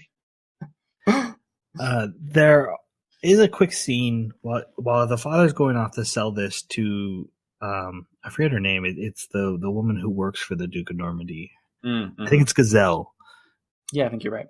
Or Giselle. I'm not sure. Anyway, it's Giselle. Yeah. She has another job in her part-time. Yeah. Gazelle, yes. These hoodlums, ruffians, loan sharks come up to Dorothy and are like, "Oh, your father's, we're going to take you and you're going to work for us." And she beats the crap out of them. And they're like, whoa, your father didn't actually sell you. This was an interesting twist because I thought like, oh, he did sell her, and then find out that he didn't. I thought that he did, and that's why he was so upset, and so like he didn't want to look at Dorothy. He didn't want to talk to her. Right, he just kind of ran away. Cipher. Yeah, I took that as, oh, he totally did. Ooh. Yeah, that's what I thought too. And then right as she's beating them up and finding out that he did the honorable thing, he's being murdered because he's trying to get more money out of them to give to Dorothy. And then the final scene is Dorothy and Beatrice sitting in the bar singing his favorite song, waiting for him to show up, and he's not coming. And then his body shows up in the morgue. And Dorothy never even gets to find out. They just quietly put it away. I kept waiting for like someone to come in and be like, "Hey, just so you know," because like the bar's not that far from the morgue. I have a feeling she knew because he didn't show up. I wonder. Yeah, I don't. From the things that had transpired, I don't think she he just didn't show up. I think she knows that he probably bit the dust. Which I love. I love the ambiguity of the ending. You can interpret it differently. I was actually going to ask you guys what you thought of that ending. Was it possible that she knew? And it was a really beautiful storytelling where it's not just hit over her head. Hey, she's sad because her dad died. Right. It's there's just this ominous ending hanging over this happy scene of singing in the bar. Both Dorothy's episodes were up there with my favorites. This might be my second favorite of the entire anime. Yeah, this is a good episode. And then we come to the laundry episode. Can we skip it? Mostly. Yeah, we're going to mostly skip it. But this is where friendship really blooms. I was into the setup at first. They're trying to find like a killer, and he's using poison, so they're trying to find poison on the soldier uniforms in the laundry. But it ends up becoming, let's turn this laundry work around and turn it into a profitable company. And then the assassin shows up and they they kill him. Yep. I think it would have been great if one of his bottles accidentally went off during the scuffle, and like Beatrice or Chise died. No, like killing him off to make it better. I love it. I would kill him off too. Well, just one of them, right? Because that Yeah, would have created so much turmoil in this hardened group that had been solidified for us. And also stakes in the anime that, Absolutely. hey, every character is in danger. Don't feel comfortable. Right. Yeah. I think this was our required beach episode. You know, there's in every anime, right? There, everybody goes to the beach in one of their episodes, right? We had water. We had them dressed differently. I like beach episodes for very different reasons. This episode, especially with Dorothy. Yeah, I would have loved the beach episode.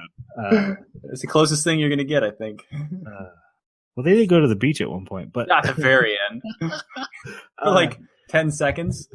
I mean, this is really a Chise episode, but it's just nothing really is lore important. See, I never even realized it was a Chise episode, but now that you say it, I do see that she was given the focus more than anyone else, but nothing really happened that I thought substantially developed her in this to make it even worth going. Did you notice it was the same swindlers from the last episode? Yeah. That showed up as loan sharks. That was funny. Yeah. Okay. So other than that, that was the laundry episode. So there was one funny scene I have to mention was when Anji just does her like don't any of you ever get in my way, and then like Dorothy's like, not a little much. She's like, and then she like explains not just what her cover is, but like her backstory of her cover. Yeah. Dorothy's like, whoa, you put way too much thought into this. It's the most effective cover. Yep. That was good. It was that was a good moment. Little stuff like that. It was always endearing in this. It's just the whole laundry thing was just very out of place. Yeah. It just came out of such a dark episode, and it's like, hey, and now we're gonna turn this laundry factory around. Yeah. And it's filled with all of these other characters, all girls that are just they're super tropey. You'll never meet them again, and they're all just giggly and tee-hee the whole time, and it's so out of place. The next episode is quite important, though, just because this is where the big twist is revealed. I was guessing twist at this point. I know I said this one out loud, but I didn't cement it till it was there. Because I was like, are they going to be twins? Is it going to be surgery? Well, why do they have the same face? It's Beatrice's dad in another mad experiment. But I definitely didn't guess before this episode that they had remained a permanent switch. Yeah. But during this, it was one of the things. Did they switch and not go back? But I think it was like during one of the flashbacks when they're clearly setting that up. I really enjoyed how the backstory was told. That it just wasn't this shonen out of place during something. Like they just started showing it. Like a story she was telling to a little girl. Is that why? But that it was narrated by Angie and it was from her point of view. And it was that her relaying this story to another person, like the child. I find that more endearing and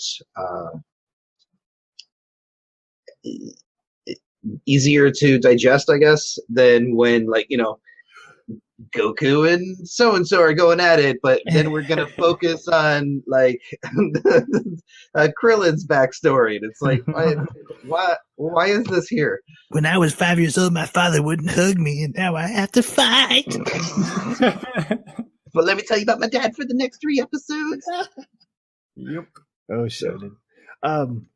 So the frame story of this is that they're doing a stakeout, but during the stakeout, well, I should also mention Anji is having to fill in for the princess at night because the princesses wanted to get in on the stakeout, guys. And which the whole point of that is to get Anji into princess mode and to show her acting like a princess and just kind of set up that, Anji can pull off being a princess quite well, which goes into the big twist in this episode. And so, she meets when Anji is staking out during the day, there's this little pickpocket girl she keeps seeing getting caught and getting beat. So she makes friends with her and gives her advice like, hey, here's how to steal better. And she tells her the story of the pickpocket and the princess, which is Anji, who was the princess, and the princess, who was the pickpocket, basically found each other one day through a hole in the wall of the castle, and they became best friends because they looked like each other. They played games and they swapped clothes all the time. And one day the princess wanted to go out and see the real world. They switched.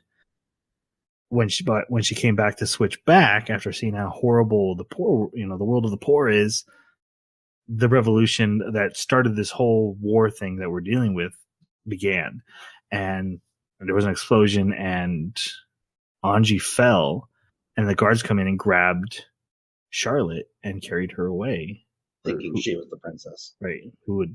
Yeah. She even at that point said, "Hey, I'm not the princess. I'm not your princess." Fell down like, there. They're like, "Don't worry about it. We know you are.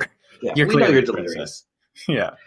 Which leads, and so after this episode's done, they're done with the stakeout, and they figure out it was Gazelle who was the woman who was the contact they're trying to find. Anji helps this little girl get away from an abusive caretaker, who's making them all these kids pickpocket for him. Mm-hmm. Classic Victorian London stuff, right? Yeah.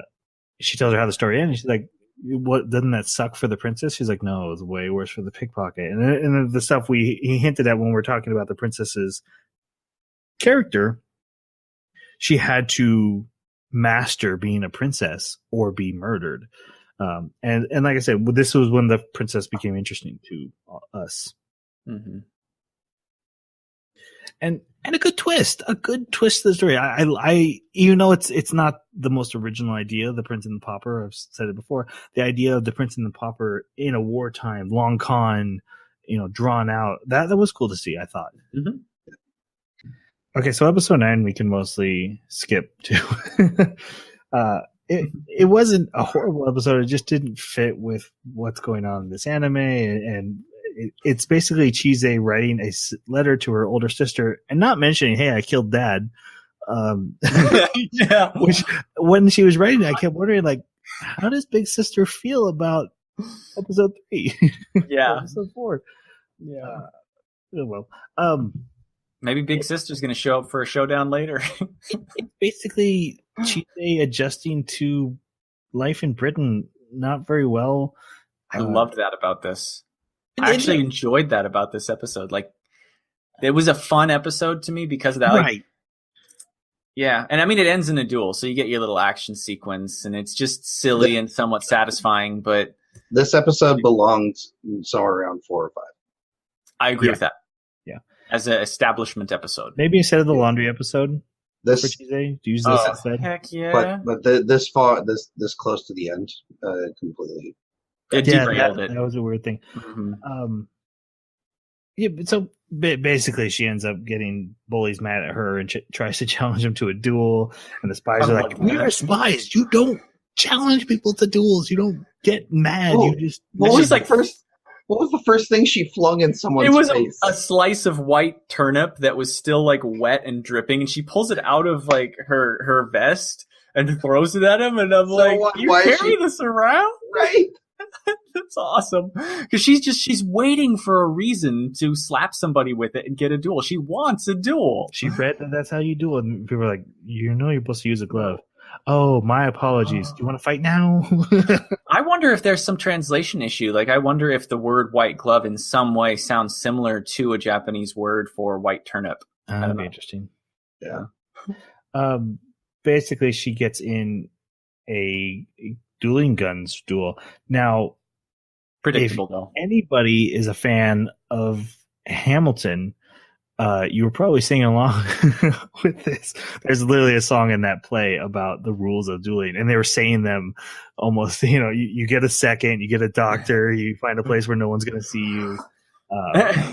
So I was like listening to the rules, like, yeah, I know how to duel. I've heard the song. Guys, Hamilton's popular. Don't look at me like that.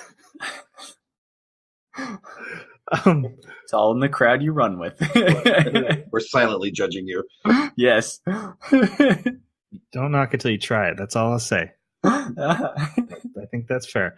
But basically, he gives her a faulty gun, and so she uses a sling to throw her bullets. Because the thing about dueling guns, and I like that they pointed this out, but because this is true, they suck. They're like horrible, inefficient guns. In most duels, nobody even got hurt. Most people chickened out, or you would shoot at each other and be like, okay, no more. It was really kind of a orneriness test of bravery. They didn't. It's like playing chicken. Right. You didn't usually actually shoot each other. Yeah. So she takes the sling and with super accuracy, like pierces his arm and then picks up another one. Gets ready, like, you gonna apologize? That was really good.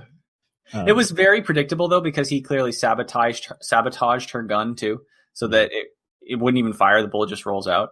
And I kind of thought that was annoying because he was very obviously the super trope of the annoying bully that was just being a high school jock who with a gang of friends behind him.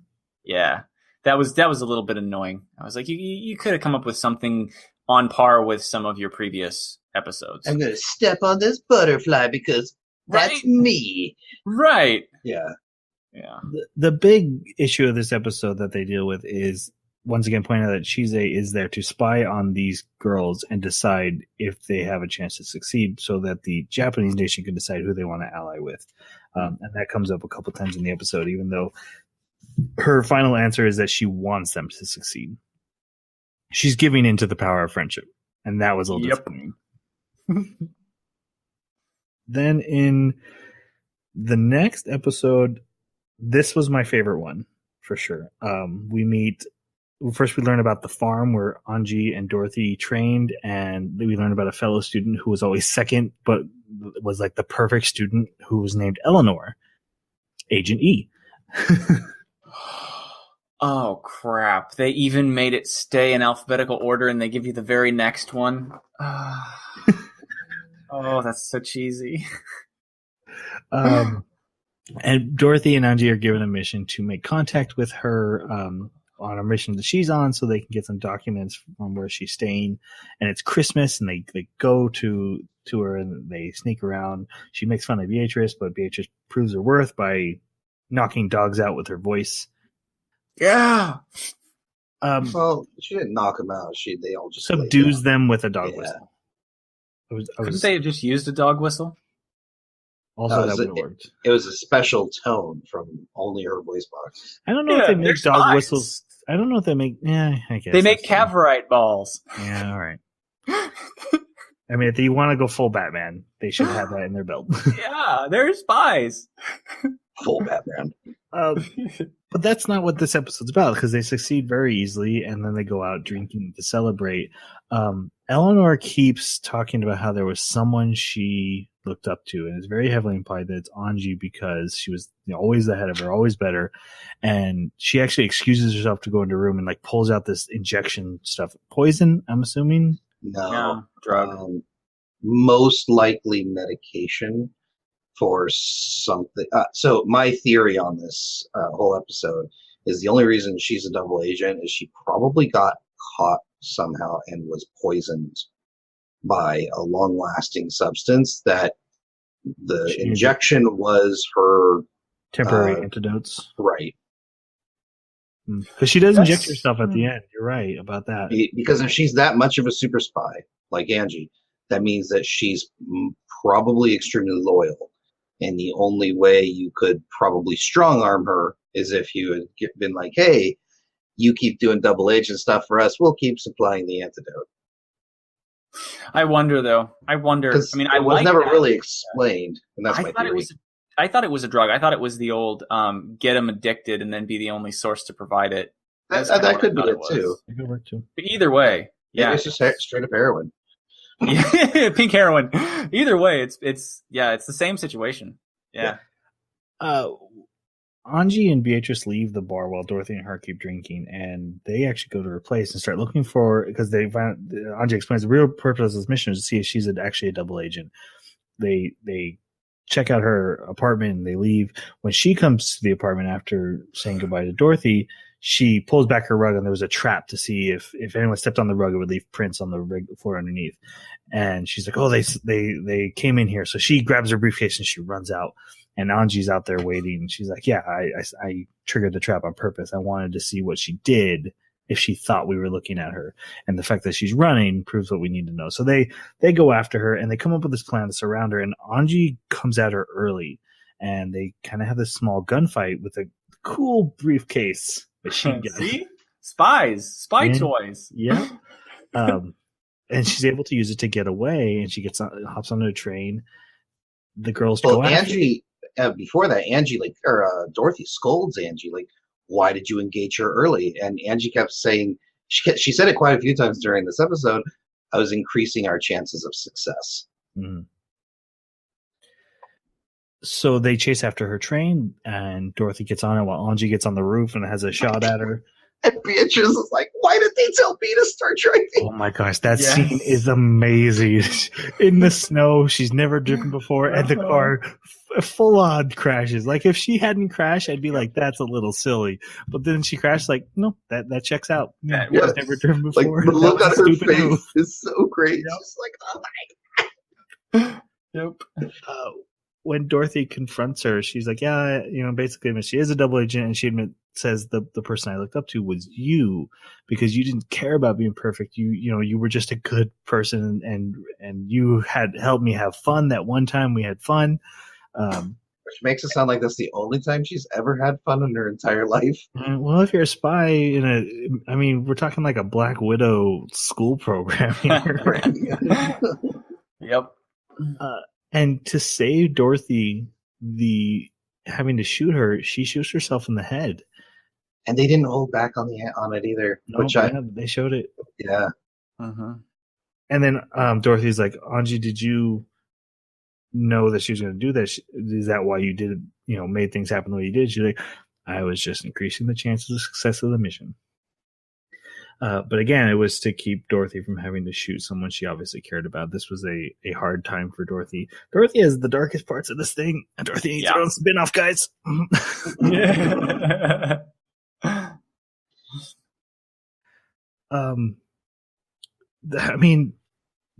There's, again, just like the other Dorothy episode, there's no happy ending at the end of this. There's no friendship will make this okay. It was just the world of spies is harsh and dark, and it ends in lies and bullets. Yeah. And that's what I wanted from this anime. This episode perfectly encapsulated. It was kind of almost harsh to get another example of this anime is totally capable of pulling off what they promised, and they're choosing not to. I think also the sequence of them performing a mission together, and like dealing with the dogs and running across and going in the room and getting the stuff and everything. To me, that was very reminiscent of if you ever play like Invisible Ink or something, and you've got your agents and the agents are working together, and each one is just right in the moment where they need to be. They accomplish something, and it's really cool to see that play out in an anime form. I did like that. That was really, really cool. So that was another aspect of this episode that I liked, along with the very real, grounded, tragic results of the spy world. Yeah. The episode does officially end, though, with a general or a military commander taking over control and ordering Anji and Dorothy to kill the princess. And that's where the season ends. This felt so forced. Yeah, this felt like, crap, we didn't see how many episodes we had left. Yeah. Jeremy's right, though. If that was the end of the season, that would have been fantastic. Yep. It should have ended there. Like, let it be a mystery, what happened to Elle. How does Dorothy react to it? How does Anji react to it? Yep. But no. That would have been a great cliffhanger. That would have been like, yes, let's get to the next season. Mm-hmm. I can forgive you for the stupid maid episode where they're cleaning clothes. And then they could have done 2 other previous episodes of either like a failure or more backstory or more Dorothy episodes. And there you go. Jeremy just fixed this anime for us. Yes. It's too bad it didn't really. Yeah, we do have to go through what really happened. So Dorothy argues. Anji's like, of course we will. They drive back. Dorothy realizes that Anji is lying and is not cool with this. He confronts her about it, like, how can you be okay with this? And then he just kind of comes into the realization, oh, you're lying like you do about everything. Should have seen that coming.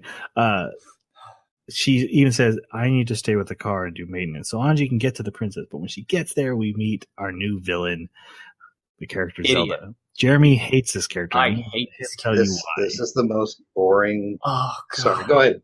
She has no point in being here. Like, the first time we see her is when Angie is using her Cavorite ball to leap up onto the windowsill to inform Princess of what's going on, right? And I say Princess, even though it sounds silly, because that's how they refer to her almost 99% of the time, right? I almost completely forget her name, Charlotte. I called her Princess. Everybody calls her Princess. And so, and as she's about to knock on the window, this soldier in a uniform shows up who's got weird hair, weird eyes. Like, the art style's really off compared to how everybody else is drawn. She's got the weird eyes that almost, they look dead. They look evil. It's super transparent what she is, who she's supposed to be. Yeah. And you're thinking, oh, okay, this is just somebody that Angie's going to have to pull out of the window, and throw down onto the ground below or something, right? Some quick death, a really small hurdle. But they're introducing her in the second to last episode of the season. Yeah. This had better be fast. No, turns out she's the big bad guy of the rest of this season. Like, she is the villain, and we have no introduction time with her.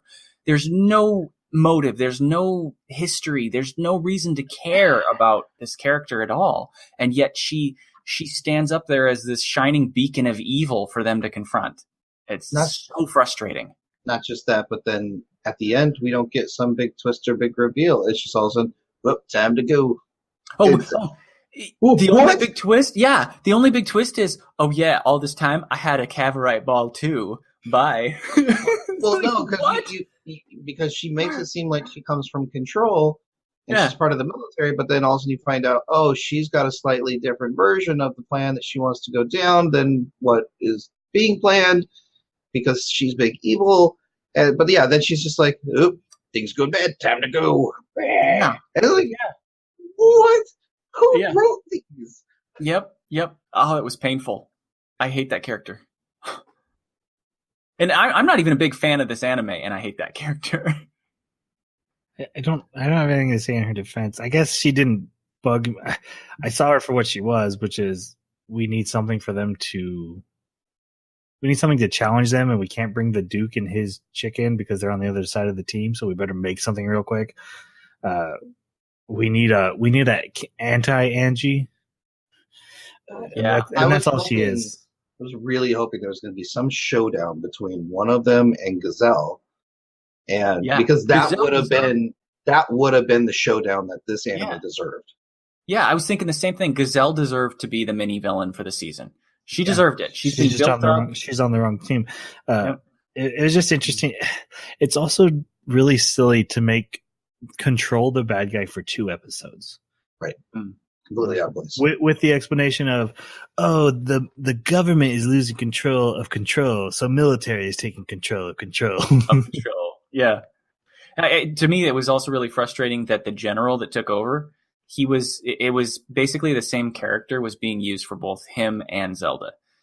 Because the same thing happens for both of them. He shows up, makes a big mess, craps all over everything, and then disappears. Doesn't get dealt with, just disappears. So basically what happens in this is that Control agents are now everywhere in the school. And Angie can't even tell who's a good guy spy and who's a bad guy spy right now because Control wants to kill the princess. The royal guards want to kill her, but she's tasked by Zelda, and Dorothy is sent away. I thought maybe Dorothy was dead. I was really hoping she does just disappear. They don't explain. She's just gone. Yeah. And so Angie goes along with it. I did like her slipping a message to the princess, and then when they open it, it's blank, and it was just to see for her to test if a message could be gotten to the princess, and that was cool because I was like, oh, is it going to be coded? I'm like, oh, she's just testing. She is really one step ahead. She is a she's a good spy. If I was picking a team of spies, I'd probably ask Anji to be on it. And she'd tell you no and lie. Yeah, that is Definitely Dorothy is part. second. Yeah. For the spy purposes, of course. Yeah. she Any team. she makes the excuse that she's going to assassinate the princess and takes her to the mall, and then switches places with her while they both run away.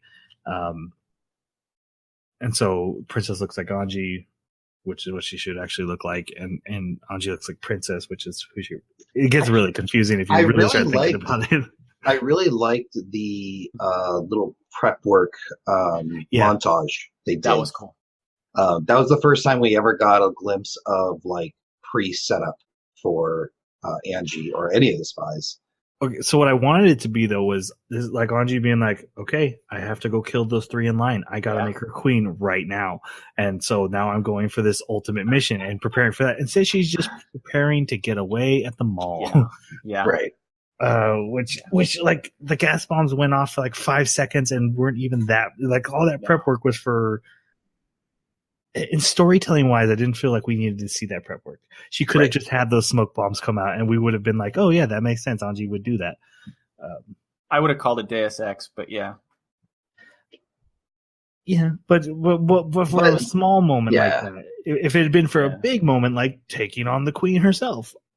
Maybe if it was like a tiny grenade, like a smoke grenade or something, but to have like 10 giant gas canisters fly out, which lifts a leg. Yeah. I'm like, what? Oh my. She gets the 2 of them onto this airship and they're going to fly to Casablanca, where they'll be safe. And this is where the princess learns the whole truth about everything that's going down. And she rejects Anji. She's like, nope, I promised that I was going to carry out the thing that you wanted to do, which was save this world. And I'm going to stay here and do it. And she runs away and locks Anji in the airship and goes back. This was a huge nail in the coffin for me. Like, what the heck? Yeah, her reasoning was bad. So bad. But I actually liked how this conversation went down because the entire anime, Angie's been trying to force this life on the princess. And so this was kind of the first time that we got to see like this real moment between 2 people that cared very much about each other, that were not taking each other's views into consideration, or at least Anji was not taking the princess's feelings into consideration, instead projecting those feelings of, hey, we're both going to run away and together and be together. And the princess had this bigger ambition of, I want to tear down the walls. I want us to all be one country again. I want to make things better for everyone, not just you and I. And I thought that was genuine, if you will. It reminded me of that fight between Subaru and Amelia in ReZero. Oh, okay. Interesting. I had a little bit different take on it, and that was because if we do jump back to like episode 2 or 3 or whatever it was, where Angie is talking to Princess, and she says, for the first time that we get to hear, run away, we need to go to this somewhere else where we won't be in trouble, we can have our relationship. And at that point is where Princess tells her, no, we're not doing that. I'm going to stay here. I'm going to take that wall down. And we find out that that's why Angie puts on this lying face, where she starts talking about herself coming from the Black Lizard planet and everything. And she's so almost sociopathic in her behavior because she's just emotionless and lying all the time. And so I had seen like their entire interactions up until this point. Angie was always just kind of trying to keep Princess alive and trying to help her achieve her goal, like balancing on a razor's edge, sort of, to keep everything from falling apart and to keep the princess from dying. And so at this point where, Angie knows that there's a lot of spies around and they have orders to kill Princess, I was thinking this was a very selfish act of Princess to completely ignore, once again, the fact that Angie's trying to look out for a way to save her at this point. Because Angie did tell her, they're going to kill you. They're trying to kill you. I've been tasked with assassinating you. This is serious. And so I was like, wow, okay. So at this point, she's still going to say, no, you're just trying to take away my chance of breaking the wall down, which I need to do to honor your memory, even though you're standing right in front of me. I'm like, oh, princess, you're kind of being a jerk. The reasoning was dumb, but the underlying tone of, hey, I have this vision, and you just want to focus on us two is still there. So that's why the scene was good too. Yeah, the scene was good. Mm-hmm. I really liked after this that the princess was pretending to be Angie, pretending to be the princess. It's like she thought, I'm smart enough. I've seen spies do stuff enough. I can pull this off. To be fair, she almost got away with it. She I know. fooled Zelda for a little bit. Yeah, I see when Zelda first looked at her, I was like, Zelda, you don't believe this an instant, do you? But then Zelda does say later that you fooled me for a little bit at first. I find that so hard to believe, but yeah. The big thing we find out, the reason the Commonwealth is feeling so strong right now is that the colonial army for the royal side is rebelling too. And they're willing to do military action. So the Commonwealth, the military of the Commonwealth is pushing for military action. And Ananji calls it out multiple times in this episode. The spies are acting like they even want to get caught. They want conflict. They want them to be like, you're spying. You shouldn't do that. Fight me. That's basically what's happening right now. Fight me.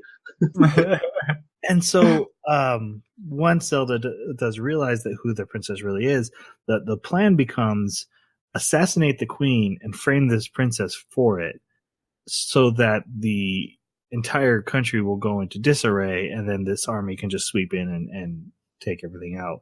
So they take her to, hey, guess what? There's another ball. Weird. It's not a ball. It's a prayer service. I didn't know. I just knew there was a ceremony. Oh. Everybody's dressed up.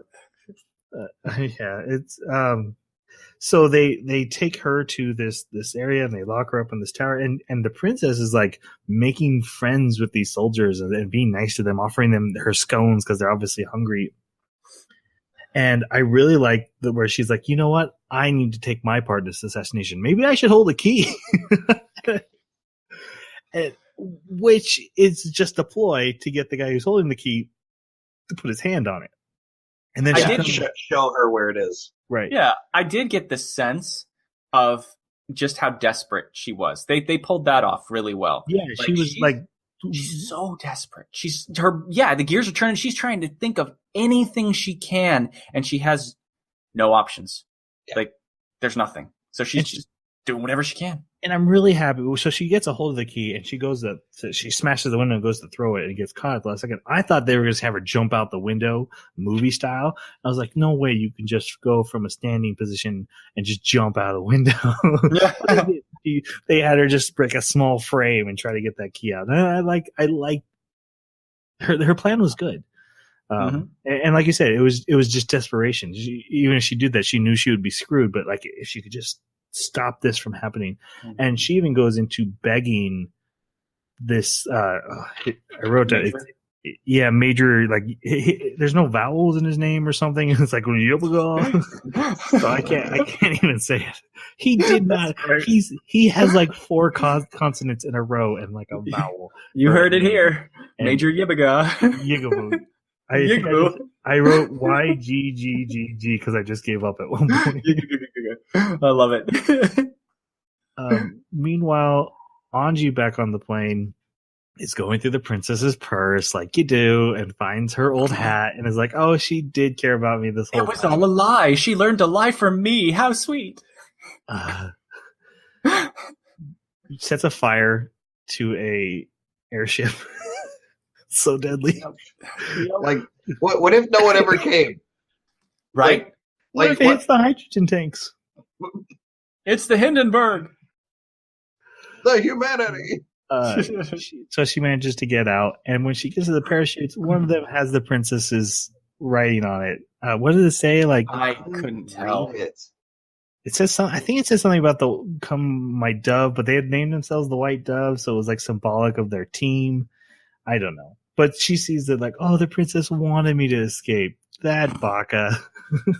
Oh, I did like that she said Baka because I was like, oh, we should cut that and use it. We'll just make our intro longer every time we hear a Baka in an anime. Slowly collect all the Bakas. Jason already thinks our intro is too long. We can't I do know. that. Kill us. So Anji, she starts trying to find the princess, and she goes to control and beats up someone. And Dorothy shows up, and Dorothy's like, "Look, I have a mission too, but I guess I'll help you." And then Beatrice shows up, and she's like, "Oh, she finally showed up. We're ready to help her, like we have been all along. When we've been sitting here waiting to help her." And Dorothy's like, "God, dang it. I was so like." They almost teased us with like, yeah, Dorothy is a little conflicted, but she's gonna go the friendship route. And then Beatrice runs in like, no guys, totally friendship is magic. All the It's way. all friendship. We're not giving up on the friendship. I did like that she was just about to murder somebody that was waiting for her. Who's officially on her side. Right. Yep. Like, well, I can't have anyone know I was here, and you're going to be silent forever. Yes. They rush the castle. They bust in past the Duke's armed forces. Cheese shows up to save them. So hold on. I did really like the scene where they roll up to the guards and they're like, hey, you can't be here. And she's like, oh, but I'm late. I need to get inside. The She's princess. dressed as the princess. And they're like, wait, Yeah. I thought the princess was in there. And she's like, Gun it. Yeah, that was good. that was a great scene. Yep. Like, this is obviously not working. Just go. I think I said out loud, if they drive off a cliff right now, I'm just going to be so happy. But yeah, so they make their way in, and Anji and Chise are sent to go rescue the princess. They have to fight Zelda, and Chise fights her, and Zelda just runs away. And Dorothy and the princess jump out, and they use the gravity thing to sail away. And that's the end of this storyline. Like, almost no resolution. What happened to all those other soldiers who were waiting to kill? Yeah, we get resolution to the end of this season, but for this story arc of this assassination mission, we almost get nothing. We've got an entire half an army waiting to defect.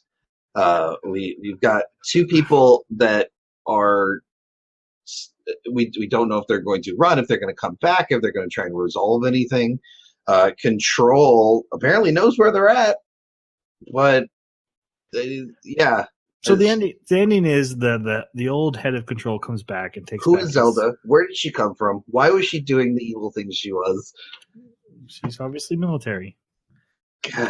She's Agent Z. But then all of a sudden, know Elle anything comes else. out of nowhere and is like, I'm taking control back. And like, there's no backstory. And the There's general is no- scared. Yeah, there's And the no general's- explanation. Like he snuck into his room and just sat in Right. the chair and started getting away. Exactly. Yeah, like the general's sitting there with this guilty, scared look on his face. And I'm like, how did Elle all of a sudden get power? Like, where was he? Or I was expecting Elle to be like, who is this guy? And the guy's just like, I'm not really a general. I gotta go. Elle was like, I just went to the bathroom. What are you doing? Yeah. Okay, they do drop the line somewhere that the government and the military are playing Russian roulette with the chairs of who's in control. They are struggling for control. But why Elle walks in and that general's not like, oh, I guess you're taking back control. He's like, oh, you got me. I'm in your seat. Yes. Yes. That's Like his cigar falls out of his mouth. Yeah. And then the first thing Elle does when he takes back over, he was the former head of Control, and he's like, where's our princess team? And they're currently on vacation in Casablanca, but they go on one more mission. So Elle basically walks in and he lifts the big plastic cover on the button and he says, reset. Yes. Yeah, everything's okay now. We're not the bad guys anymore. We're once again the good guys. Like I said, it was really dumb that for 2 episodes they just wanted to make this side bad guy. Either invest in it. I was into the idea of, because they chose friendship, which I didn't want them to, but they did. The entire world is against them now. Every side is the wrong side. Everyone wants to kill them, and now they're like, it's not just dark. They living in hell because they chose friendship over. And I thought I was like, okay, I'm okay with this. Control wants to take them down. The government wants to take them down. They're a rogue team. Right. I was okay with it. Even like, Chise leaving her master's side, and he's going to be like, okay, you're banished, and we'll kill you if we ever see you again. Exactly. If you're going to choose friendship in a spy thing, there should be dark consequences, not, you know what? You're right. Friendship was the answer. Come back. Exactly. Give me a hug, you. Oh, God. Yeah. Okay. So we made it to the end. We even got our laundry done. So let's go on to our final reviews. Jason, you picked it. You start us off. I have really mixed feelings about it. I want to give it a 2, but it is fun. I didn't hate watching it. I just thought it fell flat on its face. So I'm going to give it a 3, just because I didn't feel like I wasted my time watching it. But I don't think I would recommend it. So. Hey, Jeremy? So I will give it a 2. I think I enjoyed about half of it, just to the point of, like, this is somewhat entertaining. But yeah, I would definitely never choose to watch this. And now that I know what it is, of course. And yeah, I definitely can't recommend it. If you like spy animes, there's better options out there, I'm sure. Even though I don't know what they are, I know they must be out there. The ending is really what knocked it down. If it wasn't for the ending, I probably would have been okay to give it a 3. Last 3 episodes, really. Yeah, just the 2 to 3 episodes were just. Yeah. So I'm gonna give it 3 because I don't think this is a bad anime. Yeah. It just didn't live up to its potential, guys. The same writer of Code Geass. If you know the ending of Code Geass, that's how you do an ending where the characters put it all on the line, and it's dark, but it's emotional, and they earned it, and they didn't do this here. At the same time, I enjoyed watching it, but it's also not something I would want to go back and watch again, ever. I'm good. I'm good where I am, so I'm gonna give it 3 Bakas. You mentioned earlier, like, does a spy anime or just a spy story in general have to go dark? I don't think so. The problem is the storytelling in this anime was so all over the road, but they laid out premises for dark storytelling. And then when they didn't go there, if you're not going to go there, you need to give it like a wild twist, or you need to give a good reason or a good storytelling plot line for why you didn't go dark in what you set up to be somewhat dark. So not delivering on those early storytelling promises, I think, is where this anime failed. I'm not 100% convinced of this, but I'm going to say I do think you need to go dark. If you're doing a spy anime, I think the point of telling that genre story is lies and bullets, deception and blood, and you need to deal in those, and you need to be brave in doing them and not take the easy route through that. I do think you need some darkness with this spy genre with anime. Like, and what about Lupin? Is Lupin a spy? No, he's a thief. He's a gentleman thief who goes on, fun adventures. It's a comedy. What about Austin Powers? Well, I was gonna say James Bond. I know he is a spy, but I consider those more action adventure movies.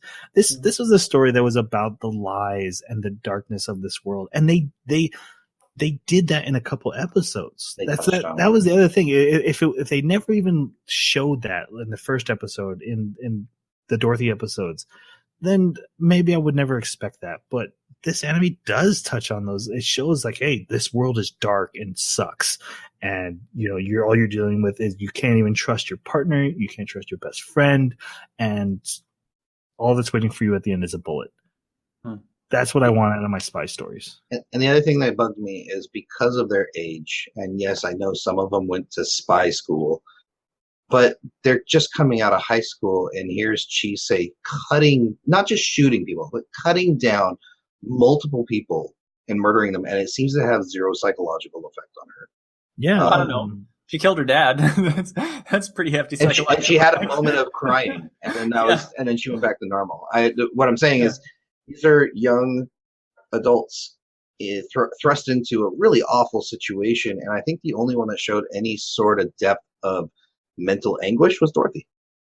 Or Beatrice.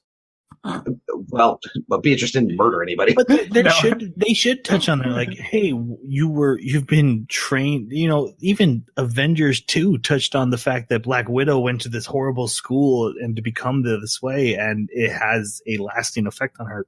Right.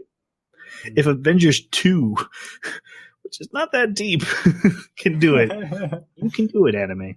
Yeah. Okay. Our next anime that we're watching is Fate Apocrypha. It is 12 episodes long because we're only watching the first season for now. First half of the first season. Mm-hmm. We're watching the 12 episodes there are. Yeah. There are more coming, but we're not going to get to them for a little while. And that's because with Christmas, our special New Year's selection comes up, and then we'll get to the second half of this. It'll be very similar to what we did with Ajin, though. We watched the first season of Ajin and then came back later to watch the second season. So expect that. That'll be what it's like for you guys, whereas we're kind of putting a pin in this for us. So yeah, that it's on Netflix, so most people should have access to it. It'll be a fun watch. I'm a big fan of the Fate Stay Night series, so I'm looking forward to it. Mm-hmm. If you have thoughts on what we talked about tonight on this anime, if you are one of my teenage daughters and are not happy with the rating I gave it, you can reach us on our Twitter at Baka Podcast or email the animebakaclub@gmail.com or leave us a comment wherever you found this. Speaking of, you should play Doki Doki. I want to. I actually got Tanya to agree to play it with me. Play Doki Doki during the winter break. Okay, let's all play Doki Doki before the new year. Okay. Yeah. God, we should do a let's play. That's not a bad idea. I like that. Okay. Let's put a pin in that. Not sign myself up for something that I won't have time for. Let's go ahead and say goodbye, guys. Thanks for listening. See you next time. Sayonara.